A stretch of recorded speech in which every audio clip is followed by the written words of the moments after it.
যারা কখনো মাথা মতো করে অন্য কোনো দলে যায়নি, কখনো হাত মিলায়নি, তাহলে এত মামলা খেতে হতো না, পুলিশ মুখে দাঁড়াতে হতো। এমন একটি লোক হয়তো কারো তুলনায় বয়সে কম হতে পারে, কারো তুলনায় বয়সে বেশিও হতে পারে। তবে মনে রাখবেন, পরিচিত নেতা বিপদের সময় ছিল, সে আবার যদি বিপদ আসে সেই সময় থাকবে। সময়ের যে নেতা, সময় যারা আসে খুশির ফলে নিজেদেরকে সুন্দর দেখানোর উপস্থাপন করে, যোগ্যতার কথা বলে, কিন্তু জনগণের সাথে মিশে না, জনগণের সাথে চলে না, কথা বলে না, বিকাশ করে এসে দাঁড়ায়, তারা কিন্তু বিপদের সময় থাকবে।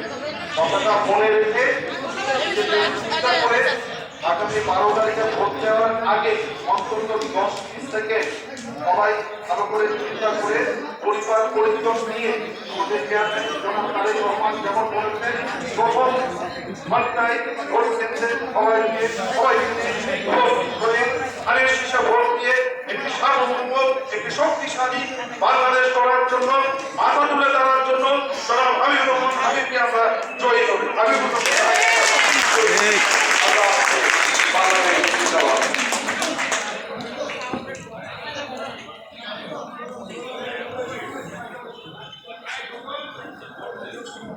ধন্যবাদ। আমরা আজকে যারা সেই প্রোগ্রামে আয়োজন করেছেন, আমাদের বন্ধু বাহার আসাদ, আমাদের কাজীবাবু ভাই, আমাদের আবুল, আমাদের কামাল কাজী কামাল, সকলকে আমরা আন্তরিক ধন্যবাদ।